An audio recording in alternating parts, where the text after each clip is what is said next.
పద్మా, ఇంకా చీర కట్టుకోవడం పూర్తవలేదు నీకు? కట్టుకున్నానండి. మీ సుపుత్రుడు నా చీరంతా తడిపేశాడు, అందుకే వేరే చీర కట్టుకుంటున్నాను. నువ్వు రెడీ అయ్యి మనం వెళ్ళేసరికి ఇంటర్వెల్ అవుద్ది. No problem. అయినా ఇప్పుడు వచ్చే సినిమాల్లో ఇంటర్వెల్ వరకు అసలు కథే ఉండదులేండి. మనం లేటుగా వెళ్ళినా కూడా కథ బాగా అర్థం అవుతుంది. త్వరగా కట్టుకుని రా. కాసేపు నేను ఎలా చూశానంటే సినిమా ప్రోగ్రామ్ క్యాన్సిల్ అయిపోయి వేరే ప్రోగ్రామ్ మొదలవుద్ది. Okay sir. Yes sir, I'm coming sir. Phone ఎవరండి? సారీ పద్మ, నేను అర్జెంట్గా ఆఫీస్కి వెళ్ళాలి. ఎవరు ఫారిన్ డెలిగేట్స్ వచ్చారట, బాస్ రమ్మన్నారు. పర్వాలేదు, మీరు ఆఫీస్కి వెళ్ళండి. మనం సినిమాకి ఇంకెప్పుడైనా వెళ్దాం. రఘు సార్, మీ పక్కింటి ఆవిడ ఫోన్ చేసింది. మీ ఆవిడ బట్టలారేస్తూ మేడం నుంచి కింద పడిందట. మనోహర్ హాస్పిటల్కి తీసుకెళ్లారట. మిమ్మల్ని అర్జెంట్గా రమ్మన్నారు.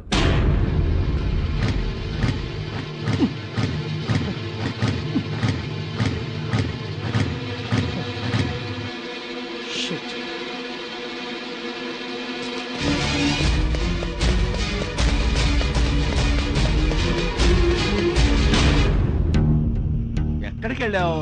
నేను వచ్చి గంట సేపు అవుతుంది. మధ్యాహ్నం రఘు భార్య మేడ మీద నుండి కింద పడింది. పాపం తలకు దెబ్బ తగిలి రక్తం కారుతుంటే నేను సరళ హాస్పిటల్కి తీసుకెళ్ళాం. రఘు వచ్చే వరకు ఉండి ఇప్పుడే ఇంటికి వస్తున్నాం. అది సరే, పని మనిషి వాళ్ళు కూడా పనిలోకి రాలేదు కదా. మరి నేను వెళ్ళి విషయం ఏమిటో కనుక్కురానా? మీరెందుకు వెళ్ళడం? డబ్బు అవసరం అయితే అదే వస్తుందిలే.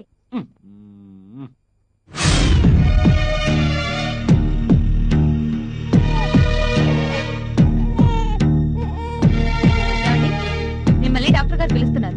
ఓకే ఓకే, ముందు రిఫరల్ డాక్టర్ కి కమిషన్ ఇచ్చి పంపించేసేయండి. డబ్బు సంగతి తర్వాత మాట్లాడచ్చు. సరే, మీ ఆవిడ ఎంఆర్ఐ స్కానింగ్ రిపోర్ట్స్ వచ్చాయి. పైనుంచి పట్టడం వల్ల బాడీ అంతా ఇంటర్నల్ ఇంజరీస్ అయ్యాయి.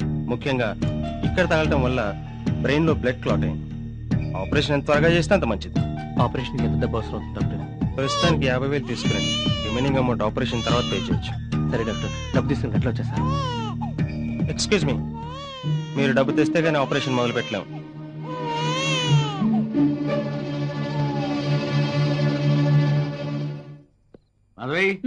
లోపల పెట్టు. ఎక్కడివి?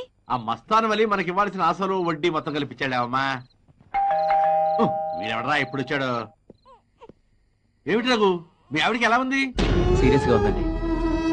ఆపరేషన్ చేయాలంటున్నారు. 50,000 అర్జెంట్ గా కావాలి. మీ దగ్గర ఏమైనా అడ్జస్ట్ అవుతాయా? అయ్యో, ఇంట్లో పైసా కూడా లేదే. పొద్దున్నే 2,000 ఉంటే పని మనిషి వచ్చి వాళ్ళ అబ్బాయికి బాగా లేదని తీసుకెళ్ళిందయ్యా.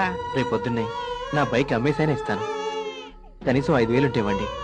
ఏంటి రఘు నువ్వు అనేది? అంటే నా దగ్గర డబ్బులు ఉండి కూడా ఇవ్వడం లేదనే? అది కాదండి, మీ దగ్గర ఎమర్జెన్సీ కోసం పెట్టుకున్న డబ్బు ఏమైనా ఉందేమోనని. మా ఆవిడకి దొట్టాయా, పైసా కూడా లేదు.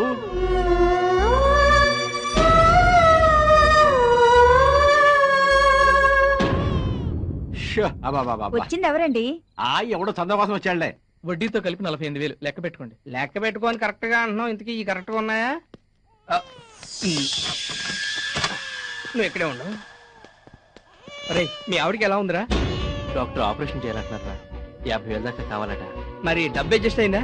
నీ దగ్గర ఏమైనా అడ్జస్ట్ అవుతుందేమో వచ్చాను. చూడరా ప్లీజ్. 50,000? అబ్బే, 50,000 అని కాదురా, నీ దగ్గర ఎంత ఉంటుంది? నా దగ్గర ఎంత ఉంటుందిరా? 400-500 కూడా లేవురా. ఎలాగైనా చూడరా, 2-3 రోజులు ఇచ్చేస్తాను. అదేంట్రా అలా అంటావు? నా దగ్గర ఉంచుకొని కూడా నీకు ఇవ్వకుండా దాచుకున్నా అనుకుంటున్నావా? ఒక్క నిమిషం రా, మా ఫ్రెండ్ ఉన్నాడు, వాడి దగ్గర దొరుకుతాయని కనుక్కుంటాను. ఏమండి రత్న గారు, మీ దగ్గర 50,000 దొరుకుతాయా? 5 రూపాయలు ఉంటే పర్లేదు. అయ్యో లేవు భయ్యా. లేదా? ఓహో, అయ్యగారు అడిగినట్టున్నారు. రే, ఎందుకైనా మంచిది చందుగాడిని అడుగు, వాడైతే గ్యారెంటీగా ఎవడో. థ్యాంక్స్ రా నాగరాజు చెప్పినందుకు. నేను చాలా ఇంపార్టెంట్ పనిలో ఉన్నాను, నీకు తర్వాత చేస్తాను. Okay bye. ఎక్కడికండి?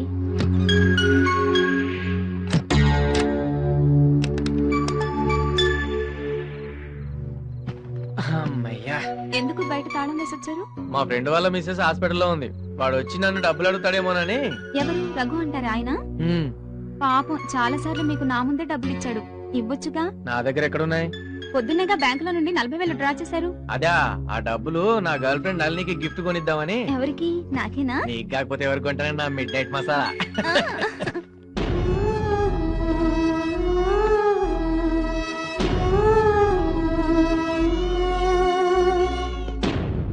పంపించేస్తా అండి, మా ఎవరితో పంపించేస్తాను వెంటనే.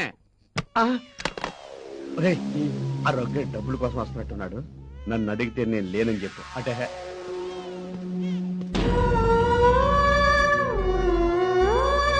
మీ సేట్ లేడా? లేడు. ఎప్పుడు వస్తాడు? తెలీదు.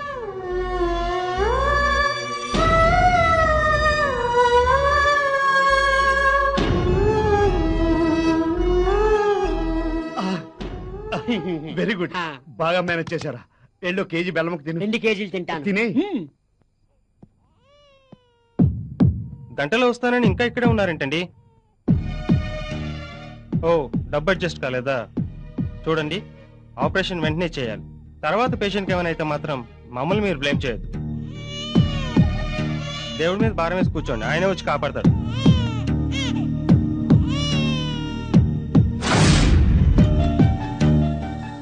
రఘు, ఏంట్రా ఇక్కడ పడుకున్నావు? ఏం లేదురా, ఏదో ఆలోచిస్తూ పడుకుంటున్నాను. అవునరా, నాకు తెలియక అడుగుతాను, నువ్వు ఈ రాత్రికి ఇక్కడే ఉండిపోవాల్సిన అవసరం ఏంట్రా?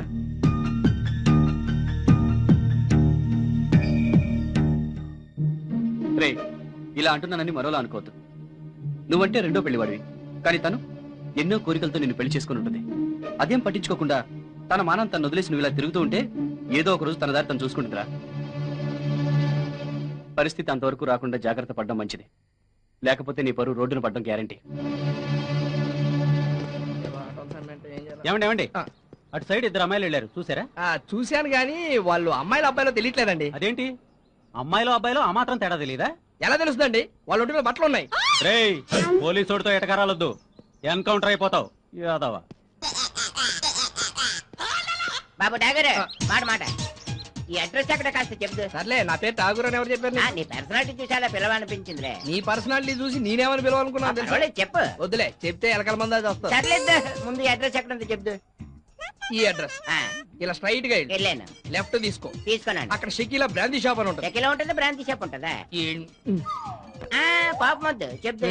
అక్కడ నుంచి రైట్ తీసుకోండి. తీసుకున్నాను. అక్కడ షకీలా జనరల్ స్టోర్ అని ఉంటుంది. మళ్ళీ జనరల్ స్టోర్. అక్కడ నుంచి రైట్ తీసుకో. తీసుకున్నాను. మళ్ళీ స్ట్రైట్ వెళ్ళాను. అక్కడ బొచ్చు కుక్క పిల్ల నల్లది పడుకొని ఉంటది. నల్ల బొచ్చు కుక్క అక్కడ లేకపోతే నేను చెప్పను. చెప్పు, పర్లేదు. అక్కడ బొచ్చు కుక్క పిల్ల పడుకొని ఉంటది. దాని ఎదురుగా నిల్లే పాపారాయుడు గారు కొంప. నువ్వు అక్కడ కరెక్ట్ గా నాకు నచ్చావురా. అక్కడ పాపారాయుడు కొంప ఉంటుంది రోజు నాకు తెలియదు కానీ ఏదో ఒక అడ్రస్ చెప్పు. చాలా థ్యాంక్స్. సాయంత్రం వరకు నా ఇంట్లో ఉంటాను, టికెట్ ఇక్కడికే తీసుకుని రా. ఊరెళ్తున్నావారా? అవునరా, రేపు ఎల్లుండి సెలవు కదా, బాబుని చూసేద్దామని వెళ్తున్నా. వారానికి ఒకసారి చూడ్డానికి వెళ్ళకపోతే బాబుని ఇక్కడికే తీసుకొని రావచ్చు కదా. సరిత, బాబు మా పిన్ని దగ్గర తప్పితే ఇంకెవరి దగ్గర ఉండని తెలుసు కదా నీకు. మీరు వెళ్ళాక ఇంట్లో ఒక్కదాన్నే ఉండాలంటే బోర్ కొడుతుంది. మరైతే నువ్వు నాతోరా, ఎల్లుండి చేద్దాం. వద్దులేండి, మీ వాళ్ళకి నన్ను చూస్తే మేము ఇవ్వాల్సిన కట్నం డబ్బులు గుర్తుకొస్తాయి. పోనీ అంజయ్ భార్య ఎప్పుడు సినిమాలకు వెళ్తుంది కదా, ఆవిడతో వెళ్ళొచ్చుగా నువ్వు. అయ్యో, ఆవిడ పెట్టే నసకంటే ఒంటరిగా ఇంట్లో కూర్చోవడమే బెటర్.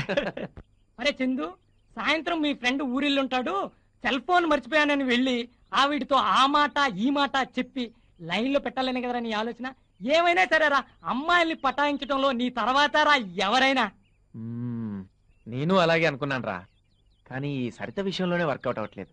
3 నెలల నుంచి ట్రై చేస్తున్నావు కదరా. 3 నెలలు కాదురా, 3 ఏళ్ళైనా కూడా లొంగేటట్లేదు. నీకే ఇన్ని రోజులు లొంగలేదంటే ఆ సరిత ఎవరో గాని పతివ్రతరా. ఏ ప్రతివత అయినా ఈ చందుగారు తలుసుకుంటే బెండ్ అవ్వాల్సిందేరా. అరే సుజాత అంటేనే లైన్ లో పెట్టినాడు, ఈ సరిత ఒక లెక్కరా. ఏయో మాయ మాటలు చెప్పి బెడ్రూమ్ దాకా తీసుకొస్తావు. నువ్వు సామాన్యుడు కాదురా నాయనా.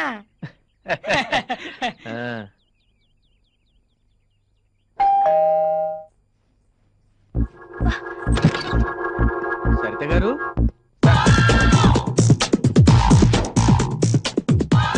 చందు గారు, కాస్త ఈ బయట వేయరా ప్లీజ్. వద్దండి, ఏదో బయట చూడ్డానికి ఇలాగే బాగున్నారు.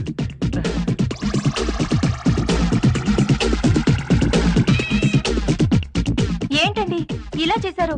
అక్కడున్న మీ సెల్ ఫోన్ తీసుకొని బయటికి వెళ్ళండి. పొద్దున్న మొగాడు ఎవడైనా ఇంత గొప్ప అందాన్ని చూడకుండా బయటికి వెళ్ళిపోతాడా? అబ్బా, ఏంటండి ఆ చూపు? ఎప్పుడు లంగా జాకెట్ తో ఉన్న ఆడవాళ్ళని చూడలేదా? చూశాను, కానీ నీ అంత అందమైన ఆడదాన్ని చూడలేదు. ఇదే మీ ఆవిడను పరాయి మగాడు చూస్తే మీరు ఊరుకుంటారా? ఆ దయ్య మొగాని నాకే చూడబుద్ధి కాదు, ఇంకా పరాయి మొగాడు చూడాల్సిన కర్మేంటి? నేను ఆడదాన్ని, మీ ఆవిడ ఆడదే కదా, మరైతే నన్నెందుకు ఇష్టపడుతున్నారు? పెళ్ళాం తీరిన కోరిక ప్రియురాలు తీరని కోరిక. మాటలు బాగానే నేర్చారు కానీ బయటికి వెళ్ళండి, మా ఆయన వస్తారు. మీ ఆయన రాడు. వాడికి టూర్ల మీద ఆఫీస్ మీద ఉన్నంత ఇంట్రెస్ట్ నీ మీద లేదు. నీలాంటి దానికి నేనే గతి. నేను అలాంటి ఆడదాన్ని కాదు.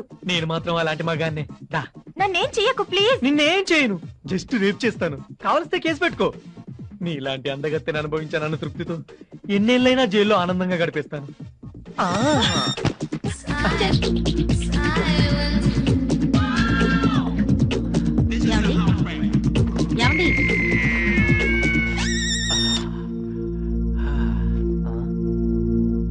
ఎందుకలా వణుకుతున్నారు? మలేరియా జ్వరం ఏమైనా వచ్చిందా?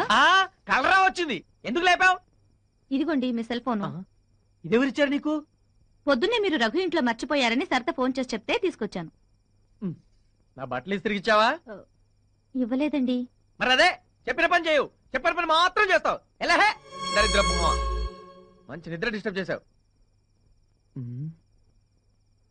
నిన్ను సరిత ముట్టుకుంది కదా బుజ్జిముండా. ఎంత అదృష్టమే నీది. ఏమండి ఏమండి, ఏంటి ఈ టైంలో నిద్రపోతున్నారు? అంటే ఇప్పుడు దాకా నేను చూసింది కలన్నమాట. కళ? ఏం కళ? పీడకల్లే. పాప రఘు ఆఫీసు పని మీద థాయిలాండ్ వెళుతూ సరితను తీసుకెళ్ళాట. అక్కడ రఘును చంపేసి సరితను రౌడీ మొక్కలు తీసుకెళ్ళినట్టు కాల్ వచ్చింది. Bad bad bad bad. ఏంటి బ్యాడ్? పాపం కర్మ కొద్ది ఆ పిల్ల రఘుని పెళ్లి చేసుకుంది. కొత్తగా పెళ్ళైనా ముద్దు లేదు, ముచ్చట లేదు. సరితే కాబట్టి అతగారితో కాపురం చేస్తుంది. అదే నేనైతేనా ఏం చేసేదానివో? మా బావతో లేచిపోయేదాన్ని.